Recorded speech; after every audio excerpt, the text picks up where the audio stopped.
গঙ্গা গঙ্গা গঙ্গা বলে স্নান আদি সম্পন্ন করবেন।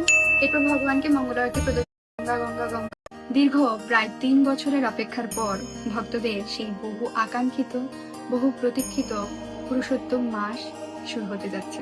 আগামী 16 মে থেকে 15 জুন পর্যন্ত পালিত হবে পরমেশ্বর ভগবান শ্রীকৃষ্ণের অতীব প্রিয় মাস পুরুষোত্তম মাস।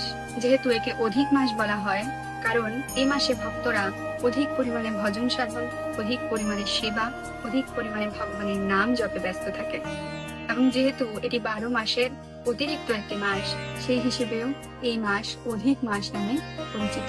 চলুন তাহলে জেনে নেই এই মাসে আমাদের কি কি করা উচিত এবং কি কি করা উচিত না, বা কি কি বর্জনীয়। প্রাত স্নান বা ব্রহ্ম মুহূর্তে উঠে স্নান। ব্রহ্ম মুহূর্ত হলো সূর্য উদয়ের 1 ঘন্টা 36 মিনিট পূর্ব সময়। সেই ব্রহ্ম মুহূর্তে উঠে 3 বার গঙ্গা গঙ্গা গঙ্গা বলে স্নান আদি সম্পন্ন করবেন। এরপর ভগবানকে মঙ্গল আরতি প্রদর্শন করবেন। এই পুরুষোত্তম মাসে অবশ্যই তুলসীতে জল দান করবেন। অধিক সংখ্যক নাম জপ করবেন। যদি 2 মালা করে থাকেন তাহলে 4 মালা করবেন, 4 মালা করলে 8 মালা করবেন। তবে এই মাসে ভক্তরা চেষ্টা করে 33 সংখ্যা জপ করা। চাইলে আপনি এরও অধিক মালা জপ করতে পারেন। এবং এই মাসে 33 সংখ্যাটি বিশেষ ফলপ্রদ, এর বিশেষ মাহাত্ম্য রয়েছে। তাই ভগবানকে 33টি পুষ্প নিবেদন করতে পারেন, 33 জোড়া তুলসী পত্র নিবেদন করতে পারেন। ভগবানের পদ্ম পুষ্প খুব পছন্দের, সেটি নিবেদন করতে পারেন। 33 বার প্রণাম নিবেদন করতে পারেন, বা 33 বার ভগবানকে প্রদীপ নিবেদন করতে পারেন। প্রদীপ নিবেদনের নিয়মটি আমি এর আগেও বলেছি। ভগবানের চরণে 4 বার, নাভিদেশে 2 বার, মুখমণ্ডলে 3 বার এবং সর্বাঙ্গে 7 বার।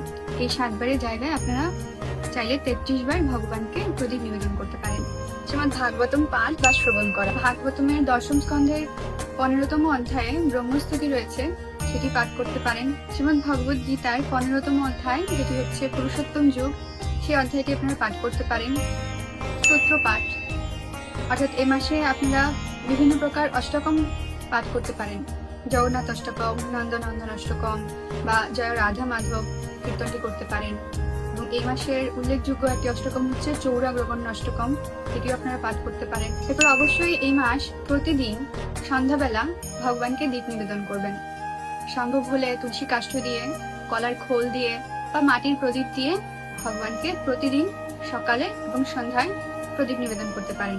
সকালে সম্ভব না হলে সন্ধ্যায় আপনারা গৃহের সকল সদস্যকে নিয়ে আপনারা ভগবানকে দীপ নিবেদন করবেন। এই পুরুষোত্তম মাসে শুদ্ধ বৈষ্ণব ব্রাহ্মণ ভোজন বা বৈষ্ণব ভোজন অতীব মাহাত্ম্যপূর্ণ। তাই এই মাসে অবশ্যই বৈষ্ণব সেবার আয়োজন করতে পারেন।